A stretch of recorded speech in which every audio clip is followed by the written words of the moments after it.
Dear viewers, অনেকেই জানতে চায় যে লবণ খেলে কিডনি নষ্ট হয়, এই জন্য লবণটা টানাইয়া খায়, ওই যে ভাইজা নয়, অথবা পিঙ্ক সল্ট আছে না, পিঙ্ক সল্ট খায়। আসলে লবণ কিডনির কি ক্ষতি করে জানেন?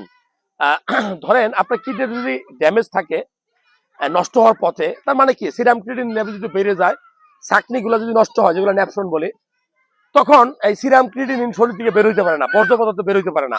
মূলত কিডনি কি কাজ করে? আপনার আমার প্রেসার মেনটেন করে, শরীর থেকে অতিরিক্ত পানি বের করে দেয়, বর্জ্য পদার্থ বের করে দেয়, হ্যাঁ, এবং আপনার শরীরে রক্ত তৈরি করে। এই হলো কিডনির কাজ, রক্ত তৈরি করে হিমোগ্লোবিন লেভেল মেনটেন করে।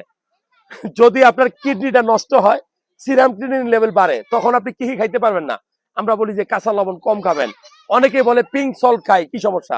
অনেকে বলে লবণটা টানাইয়া ভাইজা ভাইজা খাই। আমার কথা হলো যেইভাবে আপনি খান, লবণ ক্ষতিকর। লবণে যে সোডিয়াম থাকে, এই সোডিয়াম পানি ধরে রাখে শরীরে। আর আপনার যদি উচ্চ রক্তচাপ থাকে, প্রেশার বেশি থাকে, কিডনি আরো ড্যামেজ হবে। এই রক্ত নালীতে পানি ধরে রাখলে রক্তনালীর ভলিউম বাড়বে, প্রেশার বাড়বে। সো আমি বলবো কোন অবস্থাতে অতিরিক্ত লবণ বা কাঁচা লবণ না খাওয়াটাই বুদ্ধিমানের কাজ। ডেইলি 1 চামচ বা 1.5 চামচ লবণ খেলেই আপনার হবে, সেটা রান্নার মাধ্যমে খেলেই হবে।